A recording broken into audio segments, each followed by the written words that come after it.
give me one shot here on a blue chip stock, believe me, Kevin, the only problem you're gonna have is that you didn't buy more.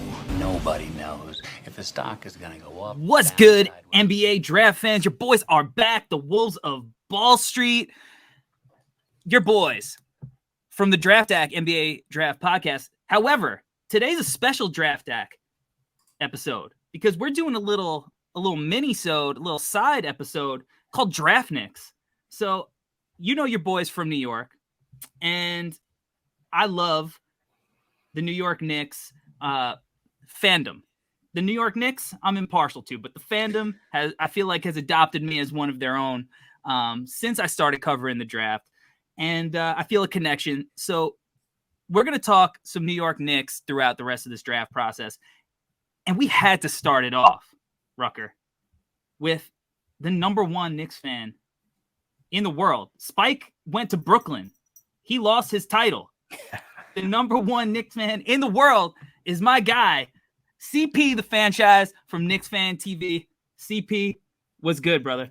Yo, fellas, man, always a pleasure connecting with you guys. You guys are doing big things. This is a pivotal time for all the teams that haven't, made the playoffs. Made the playoffs. All the lottery teams, Knicks fans included. We're always highly anticipating the draft coverage. So keep up the good work.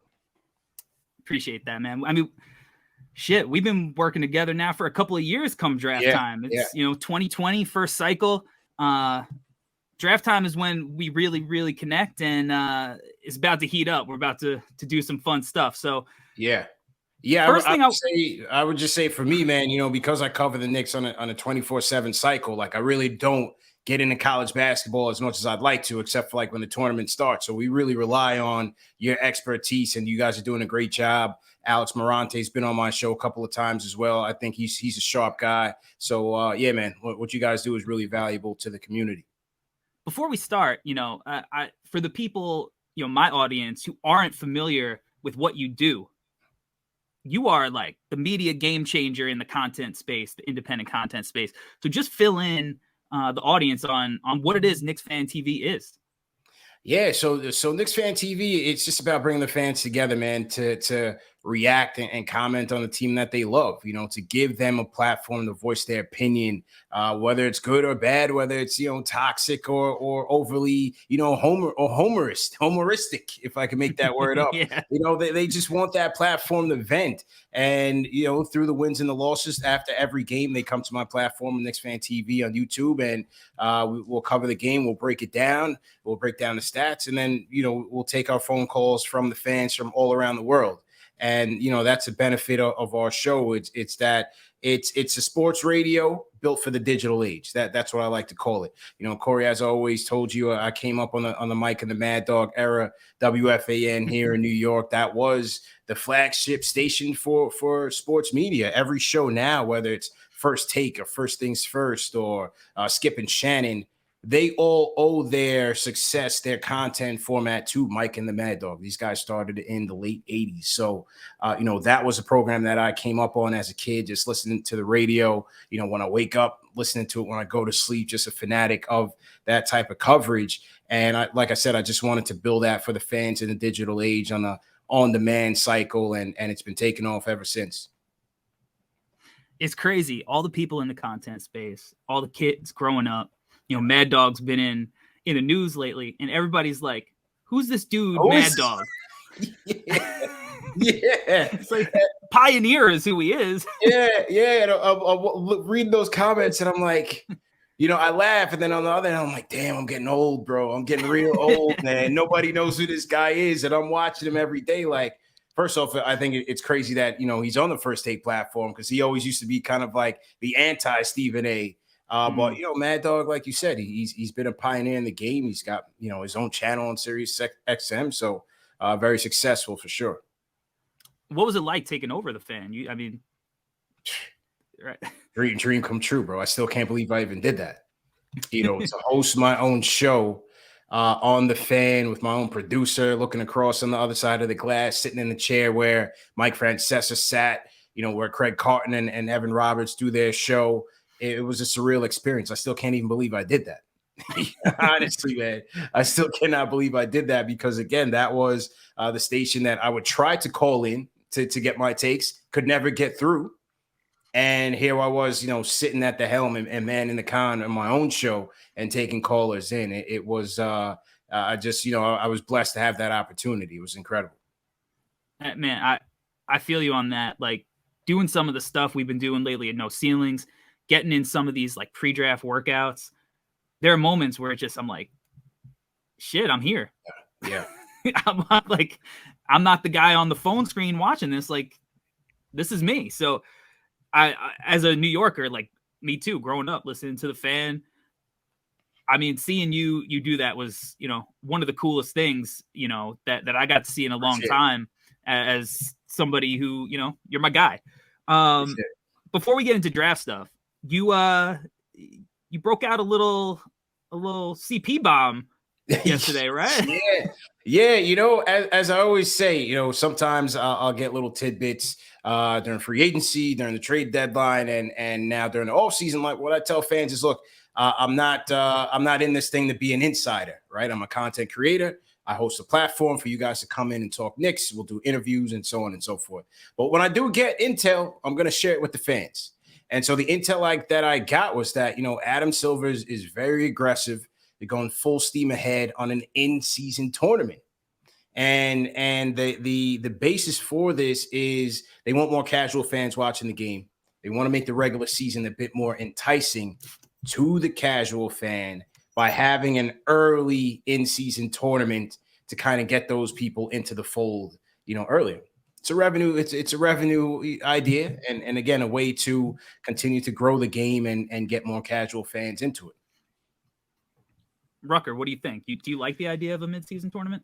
It's funny because I think a lot of fans out there always get, I mean, myself included, we get scared when it's the new ideas. We're old-fashioned. We like the typical old school system, but we're also the same fans that hated the play-in tournament. And this year we were like, man, the play-in tournament's great. We love this, like the drama, the anticipation. So this is sort of an idea I feel like it's been brewing with the NBA, kind of taking a page out of the overseas. Like they do this in football. They do this with the EuroLeague sometimes. So I'll be interested to see it. I definitely think, like we're saying, revenue, it's going to bring more viewers. It's going to bring more interest. So I'll be interested to see what happens. But yeah, I mean, the play-in tournament, I thought it was a terrible idea. And now I'm like, this is great. I love it. So I'll be interested to see what it's about. All right. Sticking with the overseas theme, CP, Rokas. Yes. Over there. My Lithuanian brethren. Talk to me. What's the pulse on Rokas? Is he coming over next year or what? The EuroLeague Player of the Year, as announced today. You got to put some respect on his name. I had a chance to speak to him last year during Summer League. I was very impressed with his limited outings with the Knicks Summer League team. I thought he came in there very poised after his first game and, just trying to get a feel for things. Obviously, he was a fish out of water, but he seemed to gain confidence as the games went on. And so I liked his approach to the game. And, right now he's over there in the ACB League and he's tearing it up. What we did here was that early this season, he said that he wasn't going to come. He wasn't going to come over and play and that he was going to stick around maybe 1, maybe even 2 years. And I think that may be better for him. I think based on where the Knicks are right now, I think this next season is really pivotal for Leon Rose, Tom Thibodeau as well. I don't think they're really in a position where they want a young, unestablished point guard manning the helm. I think they want some more experience there. They want to try to, recapture the magic that was their first year together and try to get some more wins. This past season was a bit of a disappointment for them. So I think this is a big season for Tom Thibodeau, big season for Leon Rose. And so it may be better for Jakubaitis, who's tearing it up in the ACB League, to continue to do that, continue to gain some more experience until he can, be guaranteed a more established role here with the Knicks. Yeah, I remember that quote, him saying, like, he didn't want to, like, they had Kemba and all these guys, Derrick Rose in front of him, and he's like, what am I going to go to sit on the bench for? Rucker, what did you like about him last year during the draft? Yeah, I was really intrigued with him as a prospect coming into the draft. And I think, he's going to be a guy that I really do believe can contribute at a high level in the NBA whenever he does come over. I think obviously, we want the Knicks to get a point guard. All of the fans in the basketball world, we want the Knicks to have a point guard. They've been struggling. They need to get someone that can run it. I think thinking maybe Rokas could be like your starting guy might be a little rich, Right. but he could be a really nice piece. Like he could be a very solid addition to your rotation. So I think it's going to be smart. He definitely had a big year with another year of development overseas. But, like we're saying, I think it's going to be smart if the Knicks try to almost look the veteran route in free agency. Maybe they get lucky and get a Jalen Brunson. Maybe they can get something along those lines, because when you try to keep gambling with the rookies and the young guys to fill that void, you can run into some dangerous, places. Yeah, I think this is a high pressure situation in this third year under the Tibbs regime, Leon Rose. Right. I think it'd be unfair to kind of bring him in here. Like I said, this is a big one for Tibbs, so I think they will lean on the veteran route at the point. So CP, what's the pulse on the point guard position? Because if you go on Twitter and you try to make a recommendation that doesn't start with IQ, is this the quickly hour? Do we officially reach it? 10 minutes in? You better run and hide. Yeah. if you try to say that Quickly ain't that guy. So I mean, I know you got guys in high places. What's the pulse? Like, does the team believe that Quickly could be the starting point guard for the New York Knicks, or do they think he's like this change of pace guy off the bench who's going to be like more of a Lou Williams type guy?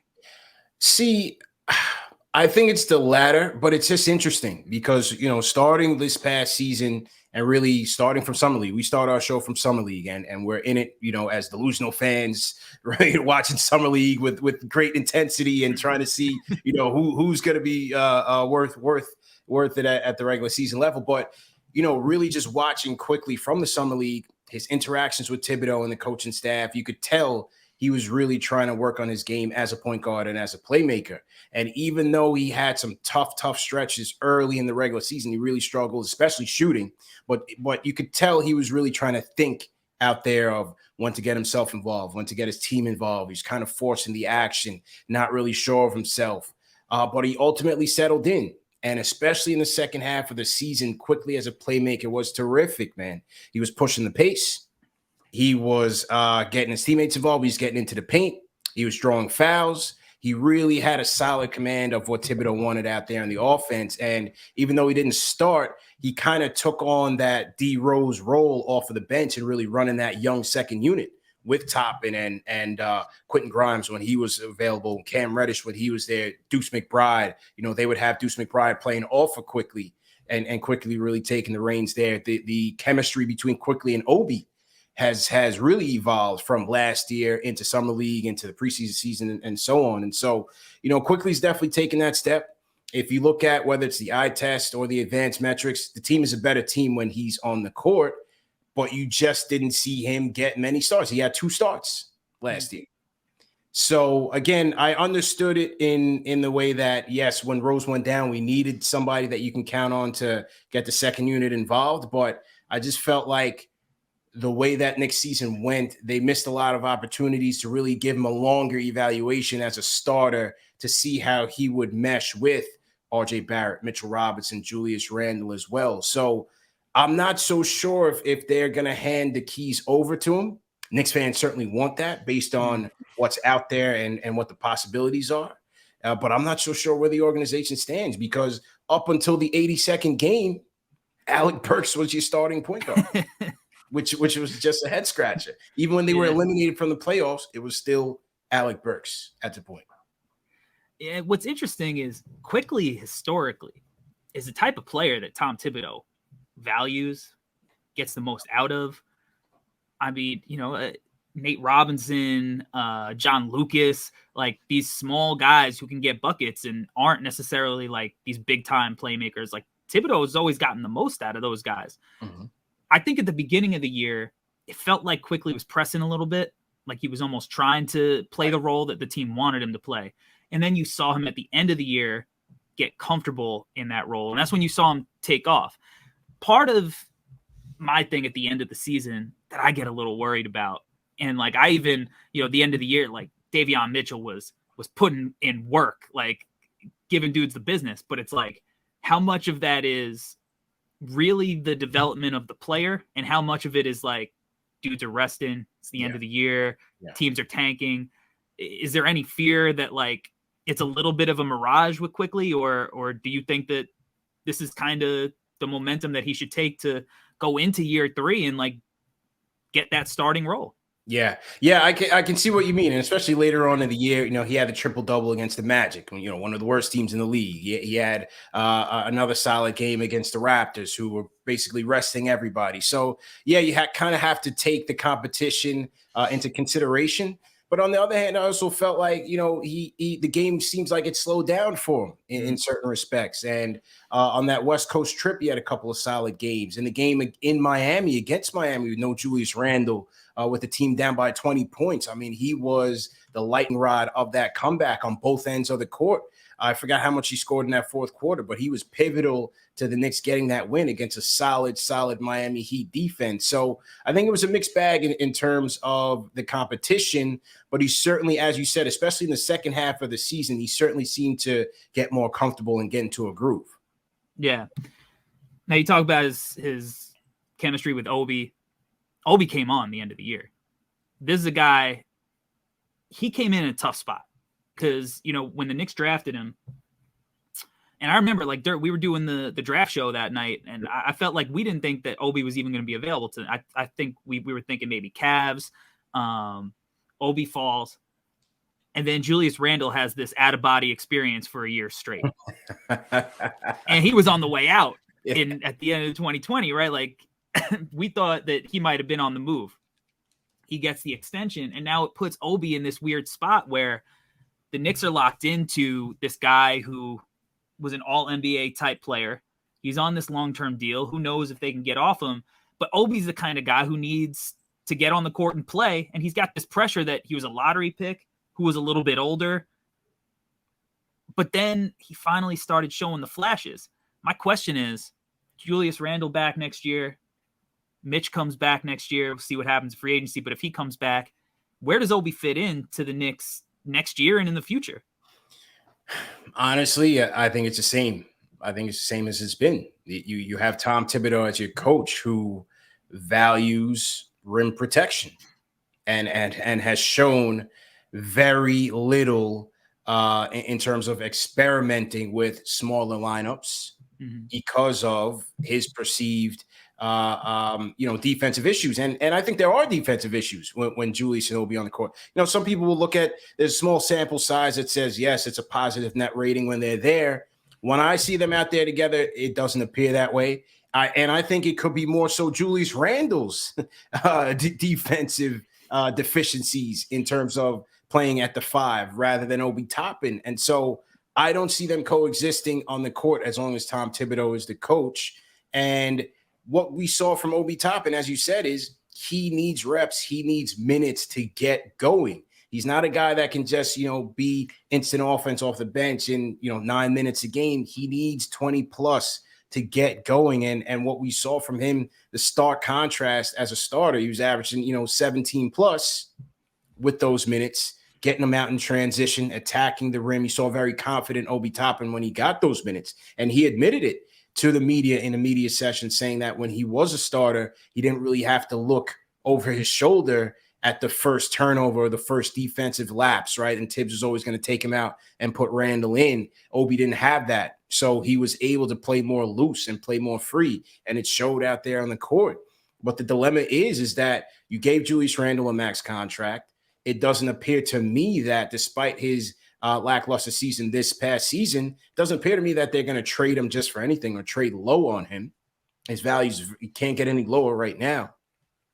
So I think they're in a big predicament with Obi Toppin. And if they do bring back Mitchell Robinson, or even if they don't, I still don't see a way that Obi Toppin and Julius Randle are on the court in extended minutes where you're really getting the most out of your 8th pick. And that brings me to the first draft point I really want to make. A lot of people think that the Knicks' big issue is point guard, and that's what they need to find in the draft. And I kind of think the Knicks need to modernize the roster. I think they need guys who can play up and down the lineup, versatile wings that aren't just going to be, oh, well, Obi can't really play because Julius is there. Julius, really, you're playing him at the 4. Mitch, you're just playing him at the 5. Even quickly, like, he's really just going to guard ones in a playoff setting, right? Like, he's not big enough to switch up. I think the Knicks got to get versatile. They got to get wingy. I know a lot of people want Cam to be that guy, but I don't know. Rucker, where are you at with Cam? Because to me, I watch him, and he's the same player, the same frustrating player that he's been since he graduated high school. Yeah, I think we're seeing exactly every year we're getting drunk with the idea of, like, look what Cam can be when he's rolling. And then it goes away. It, like, disappears. It's like a giant tease. And when the Knicks traded for him, I was like, what a great move. Like, go get an asset with high potential for basically nothing. I felt like it was just an absolute steal. But, Tibbs is Tibbs. And he's a mad scientist. It wasn't working. It hasn't really clicked yet. So I don't know. I'm probably the exact same way as Knicks fans. I'm frustrated watching it because I was like, that is going to be a steal next to RJ Barrett. That's exactly what the Knicks need to take the next step forward, kind of get back on the right track. And now you're still having some unanswered questions. It's kind of the same story we were just talking about with Toppin and Julius Randle, where you just don't really have that certainty. So still a little bit frustrated. I imagine CP and Knicks faithful are still in that same boat too. So I don't know. What about you guys? Extremely frustrated, and I think Corey hit it on the head. It's positional versatility that we're lacking when you're talking about roster construction and building a roster of complementary pieces. We just don't have that. Fournier at the 3, RJ at the 3. We need positional versatility. Look at the guys in the playoffs. It's Tatum, it's Brown, it's Giannis, it's Kevin Durant, it's Mikal Bridges. It's Mikal Bridges, right? You have Luka Doncic. Like, you need guys that can go out there and that can guard 2s, 3s, 4s, maybe even a little 1. Mikal Bridges can get out there with his long wingspan and make it tough for opposing point guards. The Knicks just don't have that. And that's what I was really looking forward to in bringing Cam Reddish in here, to see if he can be that guy that we can use his length, use his athleticism. We don't have enough athletes on this team. And especially on the defensive side of the ball, we just don't have that. Offensively, as you said, you like the flashes, right? And to me, he was the only guy watching him. He was the only guy that can get to the rim without needing a screen. That's one thing with RJ. He can get there. He can use his power. He can use his strength.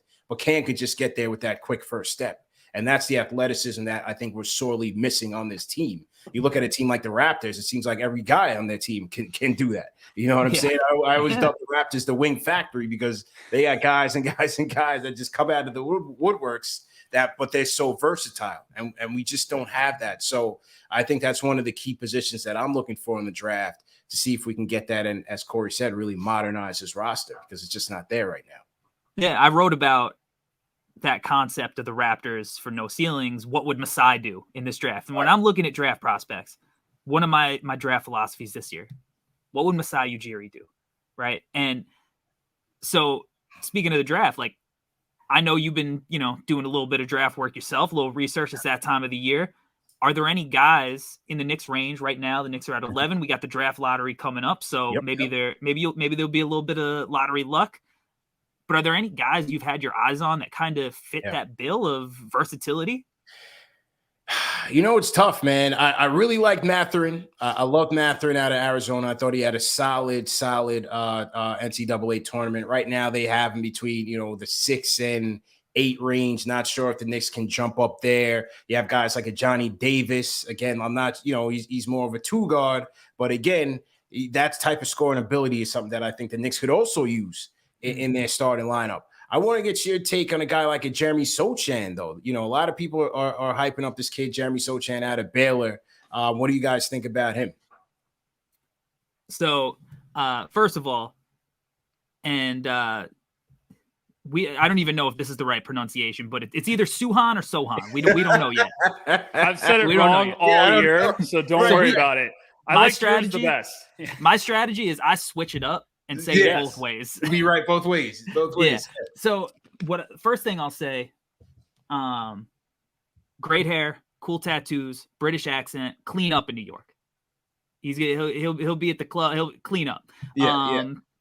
But I love Sohan, man. Like this kid, super young, right? Big, strong, physical, and like you said, versatile. You watch him closing possession against UNC in the tournament, isolation on the guards, shifty guards in North Carolina, and he's like, cool, like I got this. I'm on an island by myself. Don't worry, I don't need help. Like I'm gonna use my length, my IQ, and I'm gonna force you into a tough shot on the perimeter instead of blowing by me.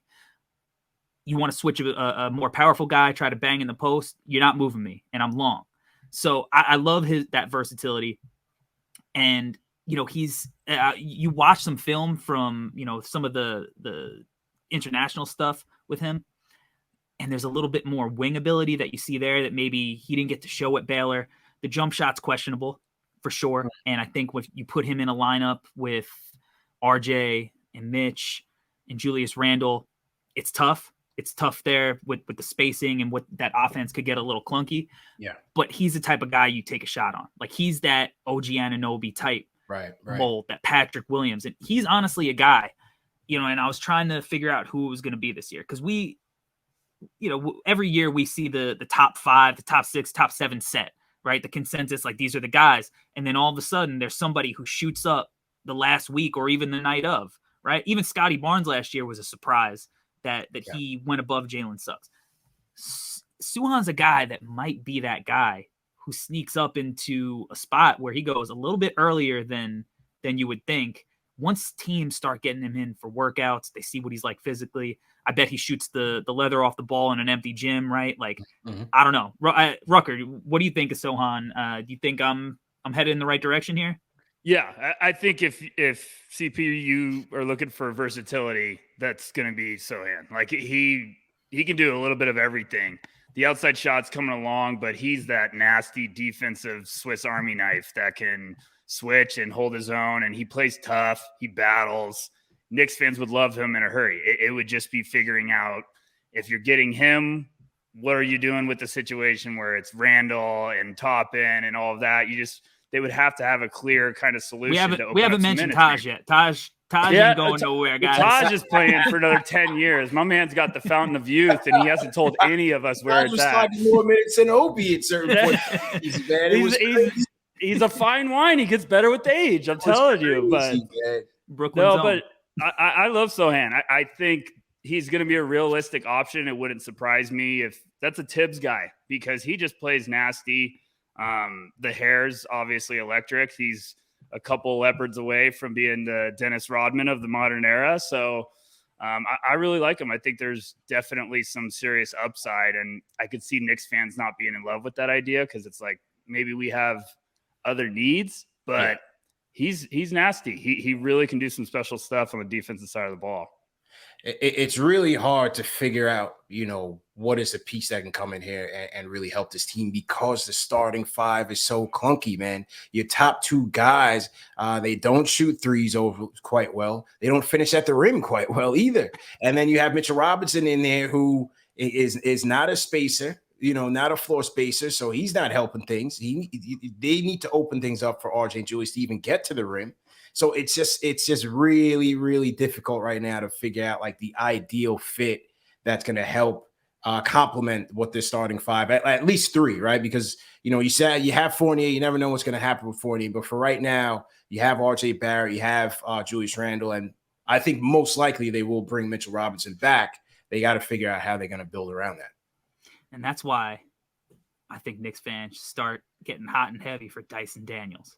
Yes, they should. I was going to ask you about that Dyson Daniels next, man. He came to the right place. I think Dyson Daniels answers so many of these questions that we've been talking about. Because one, Knicks fans want a point guard. He ran point for the G League Ignite in playing against pros, and he didn't look out of place. He looked comfortable.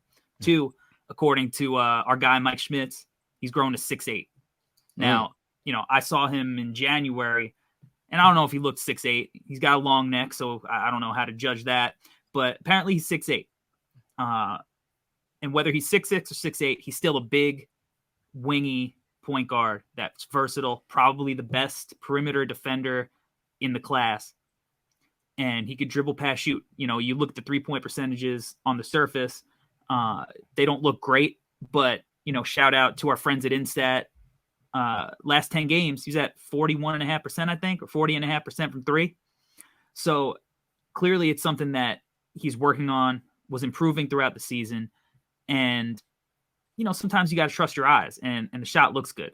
And he knows, and he said that what he's working on now is speeding up the release. But he could play off the ball, letting RJ handle, create, letting Julius have the ball, create, or he could play on the ball and create for these guys, run pick and roll with Mitch, run it, you know, with, you know, Julius, you know, any kind of elbow actions, and he works as a cutter. I don't know. I think that if there's one guy the Knicks, like if you're looking for somebody who Tibbs will play, fits the roster construction to a T and can kind of patch up a little bit of these holes, I think Dyson Daniel might be the guy. And, you know, that's the size that Tibbs likes, right? This is why Alfred Payton was your starter. This is why Alex Burks was your starter, because he wanted those bigger guards that are switchable, that won't get killed on mismatches out there. And on the offensive side, as you said, given that RJ Barrett and Julius Randle are ball dominant players, they're going to be high usage players. You need a guy that can both play off of them, but also be able to make a play when you need him to. And that was, again, a big issue with the Knicks at the point. And this is going to be Julius Randle's fourth season with this team. As I said, I think he will be there with this team. They still haven't found a guard that can make him better.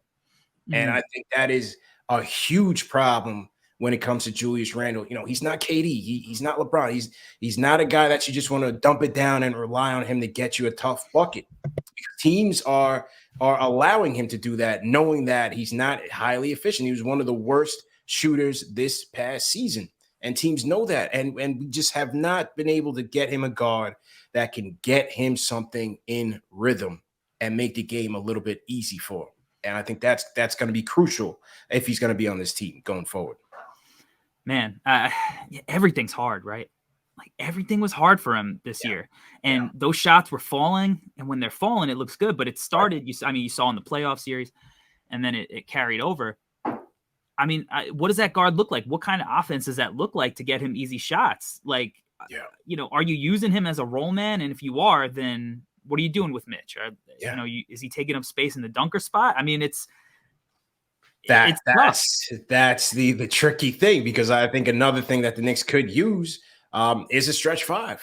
You know, and it doesn't have to be a Miles Turner necessarily, but somebody that can keep the defense honest. Again, look in the playoffs right now. You look at a Brook Lopez, you look at an Ayton, right? You have guys that can, you know, knock down a mid-range, knock down a three if they need to. With Mitchell Robinson, and he works on it. You know, I'll give credit to Mitch. I go to Knicks games, I go to the pregame shoot around. Mitch is working on his J's. He's trying to work on that aspect of his game, but it's just not there right now.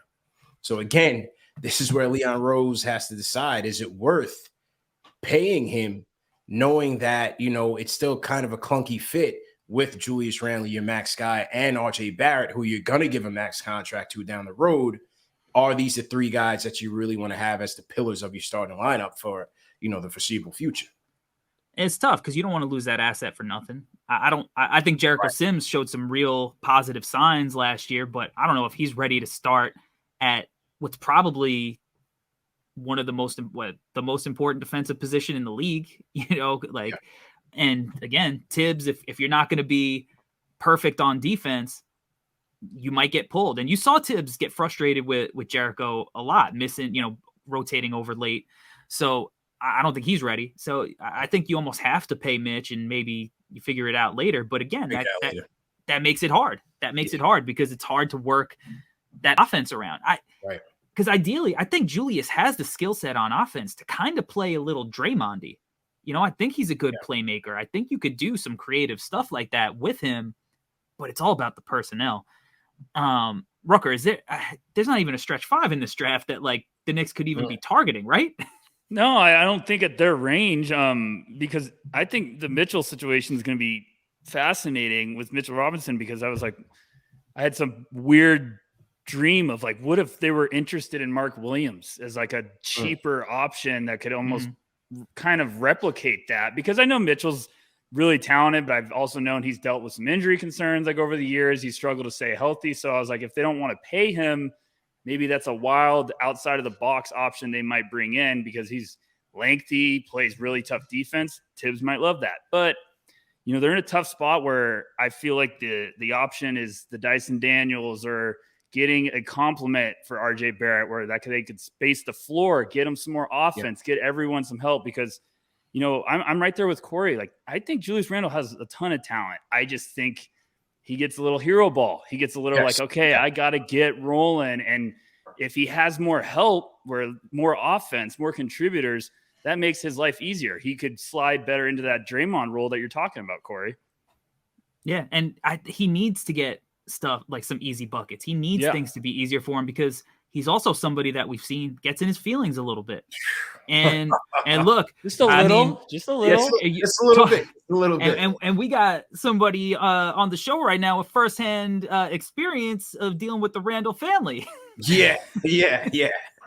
I would say they're not fans of Knicks Fan TV. When the show when the game goes off and the show starts, we have other players and families who tune in.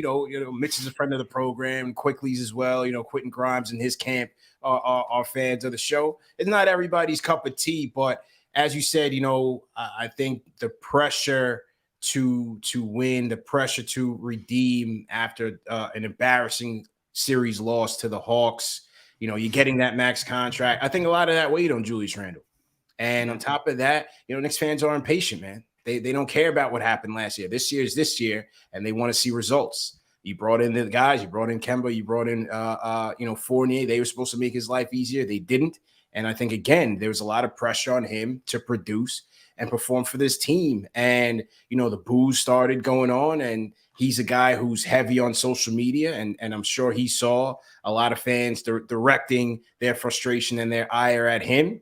And after seeing that, his wife aired me out as the ringleader of all of this, the puppet master, if you will. Heavy as the crown. Yeah. Yeah. And look, I think this is a tough place to play. I've known that since I was 8 years old watching this team. I've known that since, I was hurt. Kyrie don't know it. Kyrie certainly don't know. He's ready to call it a Knicks town. Yeah, that's why they went out. And look, I saw what they did to Patrick Ewing. I saw what they did to Carmelo. I see what they're doing to Julius. That's just what it is when you're the guy. And Julius claimed to understand that 2 years ago. He went on Bleacher Report. He went on Old Man in 3 and talked so highly about understanding the expectations of Knicks fans and understanding what, how things would change if they won here. But it's different to, when you're winning and things are going well, but when you're losing, it's a whole nother thing. And I thought that really mentally drained him. And so it's going to be interesting to see how he bounces back from that, because what we just talked about, Obi Toppin has captured this fan base. And what I'm telling you is if they get off to a slow start, or they get off, a below 500 start, and Julius is, again, not hustling on defense, not getting after it on the boards, taking terrible shots, making bad decisions, they're going to turn on him again. I don't think there's any way around it. And they're going to be chomping at the bit to get Obi Toppin back in there. And so it's going to be very interesting to see how that next season starts off. It is going to be interesting because Knicks fans are passionate, man.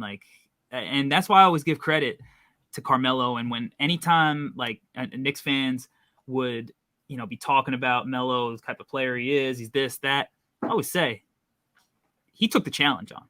He wanted it. He wanted it. He wanted the smoke. And it's, unless you're in it, involved in it, you're from New York, you grow up listening to the fan, you hear these people calling in. A lot of the passionate fans that are not fanatics, that are maybe a little bit more casual, but still have that enthusiasm for the fan base and aren't seeing the daily.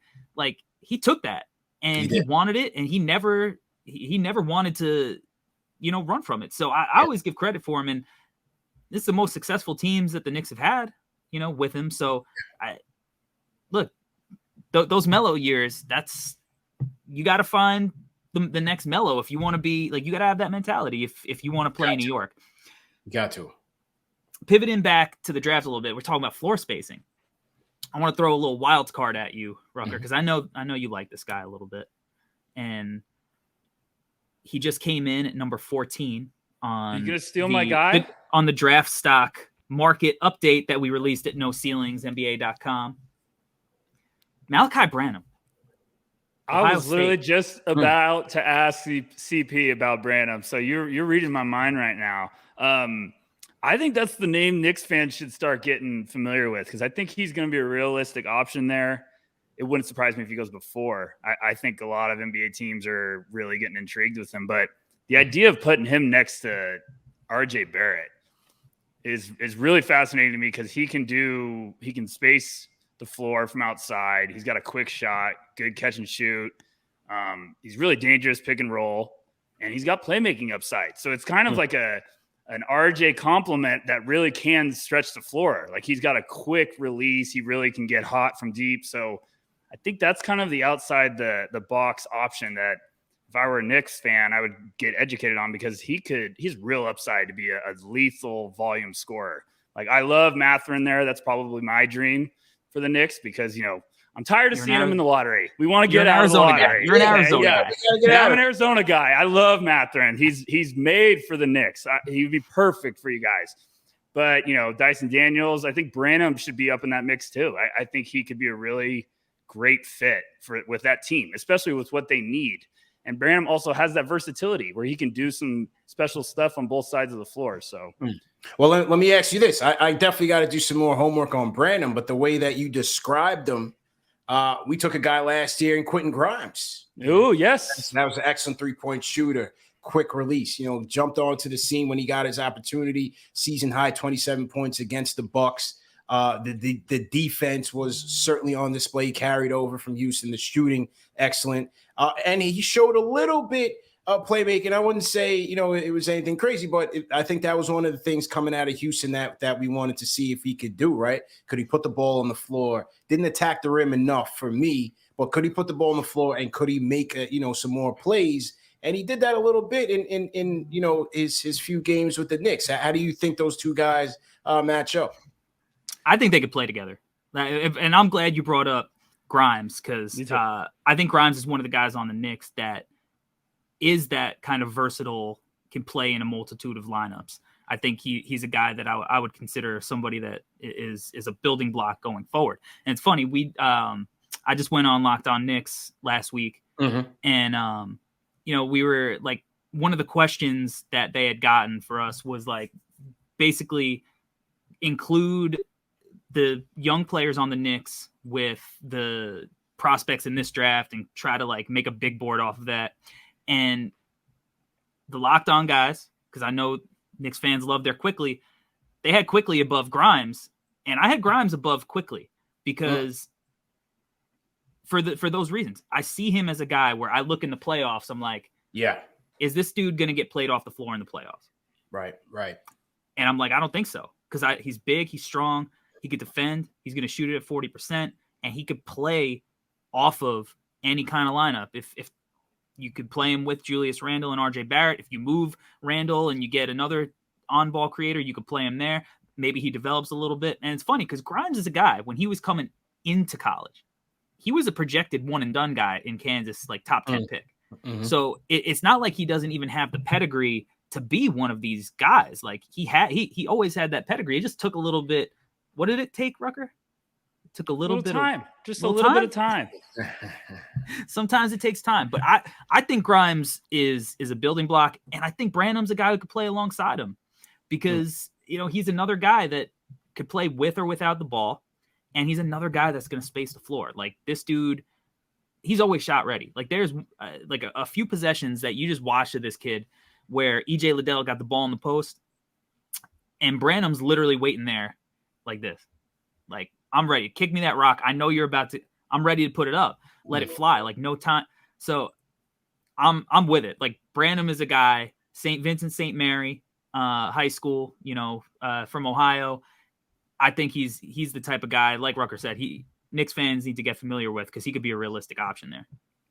Yeah, it's funny on the Grimes Quickly thing. We set up a fan mailbag for our last show, Knicks Weekly, and one of the questions was, if the Knicks were to consolidate the roster, which they likely will, and it includes their young players, who would you pick between Quickly and Grimes? And I said the same thing you did. I said Grimes, because if you look at the playoffs, a guy like a Grimes is what you need. You know, the positional versatility, big, tough, doesn't need the ball. You know, he can fit in any lineup. He can fit with anyone. Playoff ball, like I look at him like a Connaughton almost with the Bucks. You know, a guy that doesn't need the ball, that can stretch the floor for you. I think I would choose a guy like a Grimes over a Quickly if they were to make a consolidation move. I love Grimes' game. Yeah, and I really like Quickly, so it's not like I'm trying to, say that I think the Knicks should get rid of him or anything. But again, it's like it just comes back to when you watch the playoffs, and that's the ultimate goal, right? You know, like at least getting back to the playoffs, that atmosphere. I mean, the Garden is untouchable in the playoffs. There's not an atmosphere like it. I went to last year to ignite this Brooklyn Knicks rivalry a little bit. I went to KD toe on the line game against Giannis last year. Yeah. The highest level of basketball I've ever seen in person. I bought tickets day of. After fees, $75. I don't even know if I can't get through the I can't game. get to the metal detector for $75 at the Garden. You can't even get to the gift shop, bro. So, I mean, that's the goal for the Knicks. Get back to the respectability to the Garden, hopefully build a championship team. And it's just easier to do that with a player like Grimes, who can just fit in a multitude of lineups. And again, like, how many guys is Quickly going to guard in a playoff setting? Yeah. I don't know. And it's not, he's not going to try. He's going to try, and he's long, but in the playoffs, it's not Jalen Suggs and Cole Anthony that you got to guard. It's Drew Holiday and Chris Middleton you got to switch on to. And that's just a different beast. Right. And it was funny you said that, just to wrap quick on Grimes, and Middleton, and you brought that up. That was, when Grimes had his career high against the Bucks at home with the 27 points on the defensive end, Middleton was really schooling him. He was going for all the ball fakes and, really had him flustered. And then they played the Bucks again in Milwaukee. Didn't have the same offensive output, but I was watching him intently to see how he would adjust against Middleton, and did a much better job. And then the other thing about Grimes is that, if you want to build an identity on defense, transition, and takeaway, Grimes is that guy. Again, just looking at that Knicks defense and how, porous it was, we didn't have a lot of takeaways. He gets in there, he's jumping in the pass lanes. He's a disruptor, is what I'm trying to say. So he's a guy that, when you want to establish an identity, he's a guy that you want. He's a guy that you want in that rotation, and that's why Tibbs loved him. And I don't think he's coming out of it. Once he's healthy, the knee injury kind of derailed him a little bit in terms of finishing the season strong. But next season, I think he's going to be right back in that rotation. Yeah, I agree. Wrapping up, we have to bring it up. We got to talk about it. Yeah. It's the tension's in the air. There's some flirting with fan bases. Donovan Mitchell. What are you hearing? Well, he was definitely at the Mets game like last week, and one of my homies hit me up. He's like, Mitchell's here. He's holding court like he's the mayor of New York. So, when he comes home, he makes himself at home. But then Tim McMahon of ESPN came out with an article and really talked about how much the Jazz are invested in Mitchell. And Ryan Smith, the young billionaire owner, and Dwayne Wade, they're traveling to Connecticut every year to meet with Mitchell to kind of have an off-season debrief. Or season debrief, if you will. They've made moves to make him happy. They've hired his personal trainer. They've hired his personal security. The signing of Eric Pascal was a Donovan Mitchell request. So clearly it seems like, they really want to do what they can to make him happy.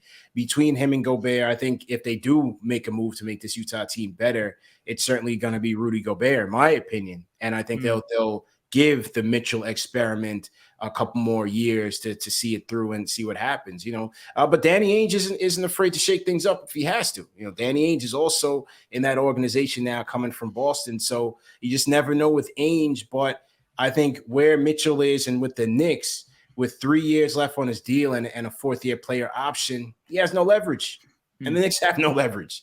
And so if he was really adamant about leaving Utah, which we haven't heard that yet, it's going to cost the Knicks arm and a leg. And it's not going to be Julius Randle. It's going to start with RJ, probably Yeah. Obi picks, probably quickly as well. It's going to be a huge hole. And so I think that's the question that, Knicks fans are presented with is, would you give up a huge haul for Donovan Mitchell? I'm not so sure from there just yet. I think a lot of fans have soured on him after this playoff exit, which I think is a little foolhardy myself. Yes, his defense had fallen off, but this is a guy he's taken his team to the playoffs every single year since a rookie. 50 burgers in the Since a rookie in the West. Yeah. And that team isn't overly talented. They're not overly deep, but they're a solid team, well-coached team. But he's been at the forefront of getting them to that spot. We don't have that here. No. And it feels at least a year early, right? Right. And I understand wanting him because he's a little different than some of the Steph, the Steve Francis, like the let's go get the guy. He's entering his prime, if anything. Right. So, but then the other side of it is the Knicks are notorious for not developing their own talent. Right. So I think it's a year early. I think they'll get rid of Gobert. They'll move on from Gobert. And if they don't, then you start talking about an in-season thing because there's some beef there. There's a rift, man. There's a rift. 100%, bro. 100%. So it's clearly there. There's got to be a shakeup, but it feels a year early. I think that ultimately we start hearing that heat up a little bit more next year than this offseason. But again, if he makes a request, then all bets are off. Yeah. So if he does make the request, hypothetically, what do you think? Is it worth it? Give up the farm? Stay the course? What are we doing? See, what you said a couple of bars ago is why I'd be leery to do that. We haven't developed our guys yet, man. We don't have a guy. A lot of times when you see these blockbuster trades, guys are coming into situations where there's at least one guy that you can say, okay, here's another guy that can help bail me out in the event that I have, an off night. It's another guy that can take the shine, can take the spotlight, can be a premier shot creator. Look at the playoffs, man. You need shot creation. You need a pull-up bag. And look, RJ is my guy, but he doesn't have it yet. And he's working on it. And he was trying to work on it last year. You take a look at what Drew Hanlon said in his mail back there, working on it. Shot creation. We just don't have that right now. And so to give up everything for Donovan Mitchell plus your extra draft capital, you're coming back here with an empty cupboard, with an empty slate. Who are you getting after that? That's the question. And who are you trading to get that piece if you have to give up most of it already for Donovan Mitchell? We just haven't established additional young players so you can be comfortable saying, if I lose an RJ, if I lose another guy, we still have this guy here that, Donovan Mitchell can play with and then build from there. Yeah, because it seems like the trend now is the big-time free agent guys, they're getting the biggest bag from their team, and they'll just make the request later. They're all taking the money. Yep. They're taking the money. There's too much money out there to not take the money, right? And if they say, all right, if I want to be moved in a year, they'll move me. So you get Donovan, like you said. So what? Now you have some cap space, but that might not get you too much the way the free agency is looking now. Last question. Was the envelope frozen? Yes. Yeah. Yeah, it was frozen. It was frozen. It just makes sense. You know what I'm saying? It just makes sense. With David Stern taking over the league, trying to get New York back on top, it just makes sense. I'm buying the frozen envelope conspiracy. I'm telling you, bro, we gotta do an investigative Yeah. serial style podcast about this. Yeah. And go find all of the old people, do some interviews, do our journalistic duties, and figure this out once and for all. We got to get to the bottom of it. But I believe it. I really do, bro. I really do. And look, it almost worked. It almost worked. For a long time, this team was a competitive, tough team. Patrick Ewing, phenomenal basketball player. And leader of this team, he put the franchise on his knees, the ice wraps and everything. It just we just felt short, man. I got a Patrick Ewing story. My family moved to Orlando for a couple of years when I was like 19, 20 years old. Mm-hmm. He's coaching. He's an assistant coach. Got Dwight. My dad was working at Best Buy. I stayed here or whatever, but I went and visit one time. He's like, we're going to the Magic game. He's like, through Best Buy, I'm getting you on the court during shoot around, during warm-ups. So I'm sitting on the Magic bench. I'm watching Pat go, just do one-on-one stuff with Dwight. My little brother, probably like 12 years old, my whole family, Knicks fans. My little brother's wearing a Clyde jersey. Goes and asks Pat for an autograph. Wrong move. Brushes him off. Little 12-year-old, right? Ain't getting it. No. Yeah. Pat's locked in. So I'm like, that's fucked up. Like, that's my little brother. He's a little kid, And so a ball rolls over to me at one point. I'm on the bench. And I throw a laser bounce pass right in the back. On the money. I hit him. I hit Patrick Ewing with a bounce pass when he wasn't looking. I made sure I like dodgeball style.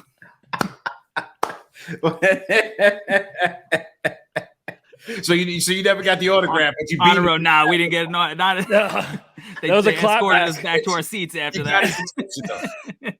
That's funny as hell. Yeah, that was one thing, man. He was never really so friendly with the fans, and he wasn't really an autograph guy. That was the thing with you. But ferocious player, but all-time Nick. All-time Nick with the Greatest best knee pads. Yeah. CP, I appreciate you coming on, man, chopping it up, letting the draft world into the world of the Knicks, because our audience, they follow for the draft talk, but at the end of the day, it comes down to the teams that these guys go to and how they fit and what they're already building and how they mesh into the world. So we appreciate you coming here and giving your insight. Number one Knicks fan in the world, taking over the spot. Spike got to give up his chair soon. He's got to give it up, man. He's got to give it up. I'm coming for those seats, Spike. But now, fellas, like I said, this is a very, very important time for us Knicks fans, and we really value the content that you guys are putting out. So anytime I can come on to support, I appreciate it. We're going to have you guys back on my show to do a draft deep dive. The fans really appreciate it. And again, looking forward to it. Tell the world where they can find you on the World Wide Web.